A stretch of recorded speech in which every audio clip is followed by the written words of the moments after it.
Okay. Alright, Chief. First class. It goes from half of the inboard to the other half of the inboard. Well, you know, the fun part of this is, here's the guy going back home for the first time in years, you know, wedding, family wedding and everything. And he's a serious guy. You know, he's making sure he gets the lecture, he's going to do the homework and everything. What's different from from the rest of us in his class? We wouldn't care. Well, what's the difference with him? Yeah, he does care, but why?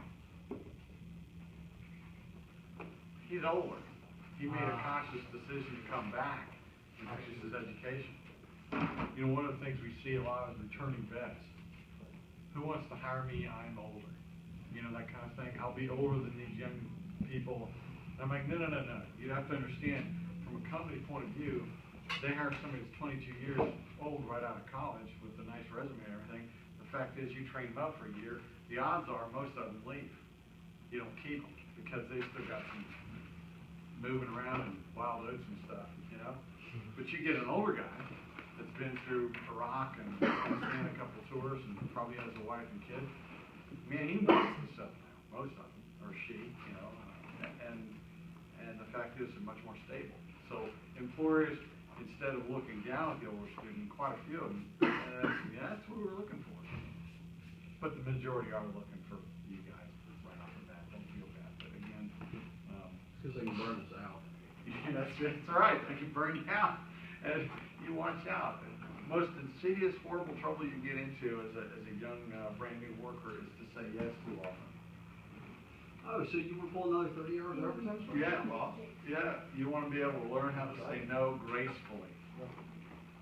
All right, Ryan, looks like you got a notebook here. Why don't you pull out a piece of paper and put the date on it and your name. where's your page? Chair? I think he's somebody else's. What are you talking about? Hey. What kind of operation are we running around here? Yeah. So I got nominated for a national award, and with it comes a trip to Bozeman, Montana. Since I've never been out there, that's kind of cool. And I just got an email from the dean's office, Dean Wysocki. It says, remember, you have to turn in a 150-word bio, a picture, and a funny story about teaching. Ooh, that'd be easy for you. Funny story about teaching, I sent him an email. I got that email like 8 o'clock last night. I sent him a reply and said, I'll work on that tomorrow, but by funny story about teaching, do you mean a funny story I can tell in public? Yes, that's what I mean. Yes. Well, most of them aren't, you know. Strange things happen in the classroom. Okay. Let's use green today. Alright. 6-2. Okay. Oh, when you fly into Bozeman, Montana, too, you're liable to get checked when you come out for drugs. Why? That's where they train a lot of TSA workers. The mustache? Regional area. No, you're just going to get that. That's where they train all the new TSA workers for that whole area. So every time I fly out of Bozeman, I've been pulled aside and checked for drugs. Right. That's like 5 times in a row. Oh man, I forgot like 2 dimes in a pants pocket. And I went through that thing and said it showed up like a dinner plate. Oh, well, and yeah. Part of the problem is it's got one security checkpoint thing and it's one terminal. Yeah. So the Bozeman, Montana airport is 4 TSA employees. They're like, oh yeah, you come over here. All right, check this one. Yeah, okay, that's good. Let's have you ever flown out of Gainesville? Mm-hmm. Yeah, it's about the same size. Yeah. All right.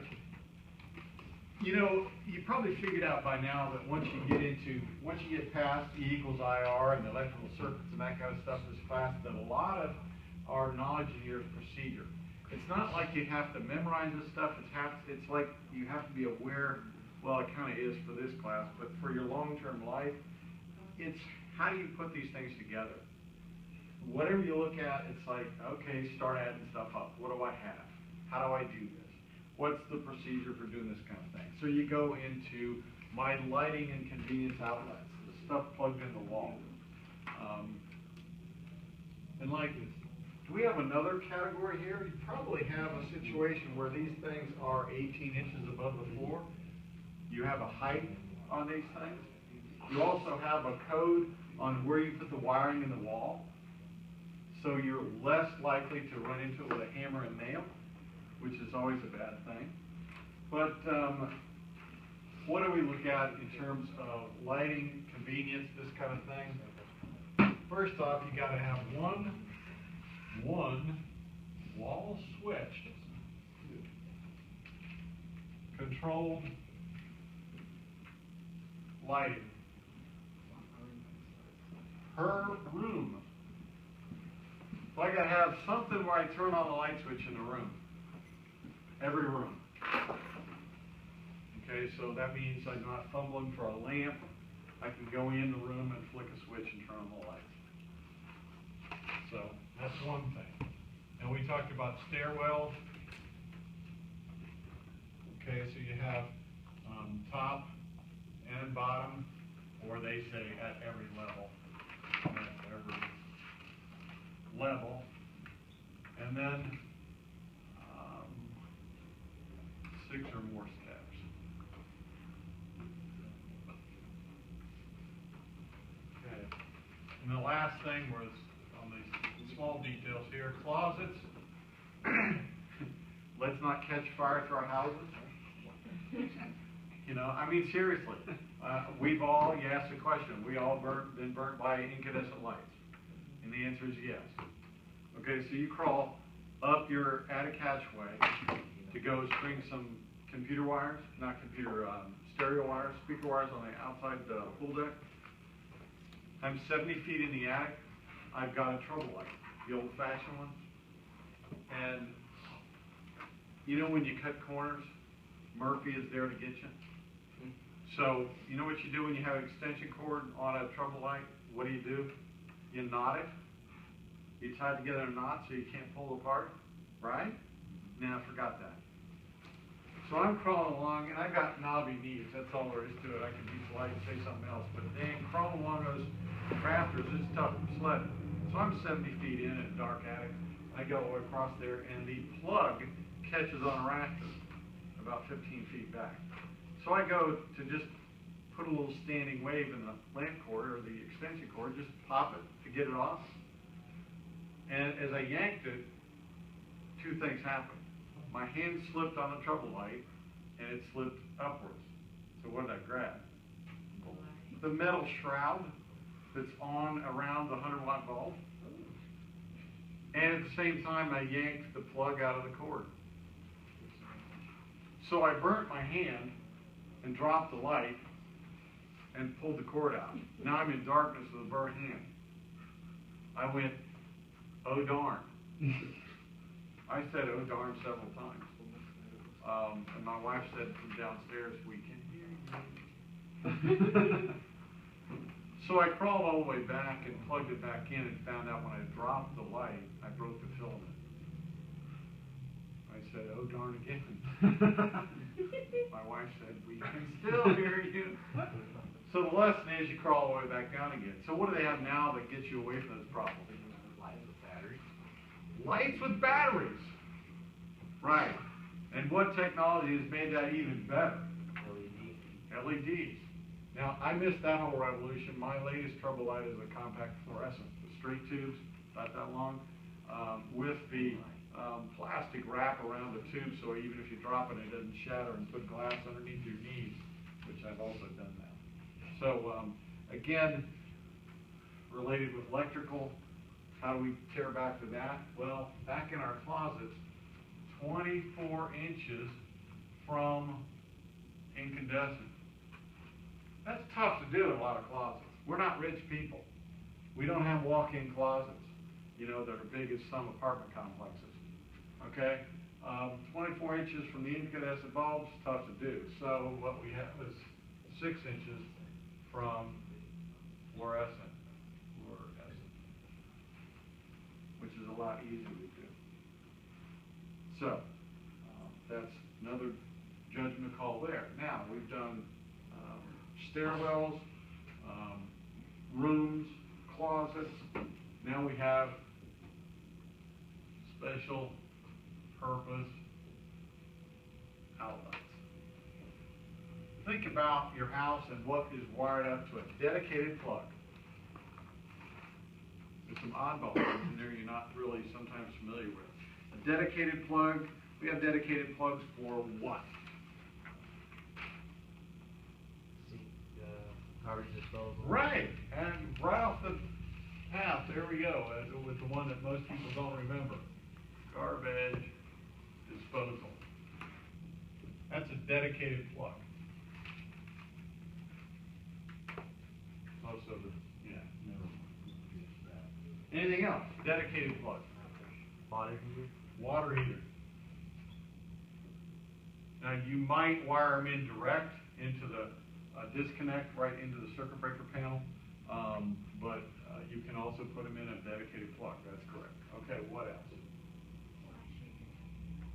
Dryer. Half right, yes, dryer, yeah. Is that right? Huh. Basically, you think of it if it has its own breaker. Separate Yes, breaker. if you have your own breaker, and your garbage disposal will. Why is that? Because it trips a lot. Okay. It trips a You lot. see something in there. Yeah, you know, it took me 10 years to realize that that little tool I sent you, on the very bottom of the garbage disposal, there's a fitting, an Allen fitting on the bottom, goes right into the shaft. And if you ever jam something in there, you put that Allen wrench in there and turn it. Just turn it backwards, it'll just drive the thing right out. So getting in there and fiddling around and getting the needle of those pliers and trying to grab it and say, don't turn the plug on my hands right here, you know? No, just get the little Allen wrench on the bottom and turn the shaft. Or do like I've done. If you're on a septic tank, you don't want a garbage disposal. Tear that bad boy out. And don't put any food down the sink. Don't do that. No oil, nothing like that. So I have different rules in my house. What else has got a dedicated plug? AC unit. AC, right, that's good. AC. Furnace, your furnace, if you're on natural gas, propane, or fuel oil for heating, your furnace is on its own dedicated plug. Garbage disposal, dishwashers. Refrigerator, I believe also. Stove. Yeah, stove, that's, or range. They call it range. Yeah, stove, range, oven, same kind of thing, but in this textbook, they call it range. So you start thinking about, I got my plugs that I plug most of the stuff I'm familiar with in, and then buried around my house in various places are dedicated circuits, dedicated plugs. And what are those? Well, we've gone through a pretty good list right there.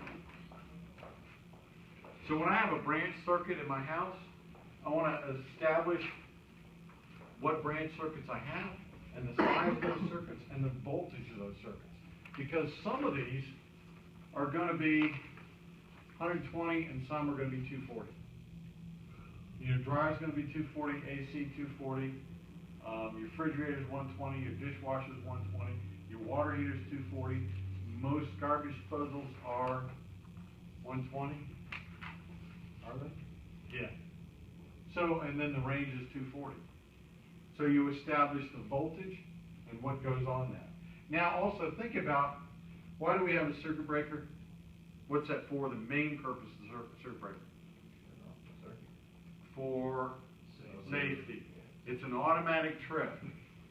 Okay, you can shut it off, but it's also automatic. You overload it, you hear that little tick. You go, oh gosh. So, it's there for safety. Now, if I cram a bunch of things that have a high amperage load on a circuit and then put a few lights on it, so I might have a 30 or 40 amp circuit with a few lights on it, and none of the other big stuff's on, I have a problem with one of the lights, it might not trip.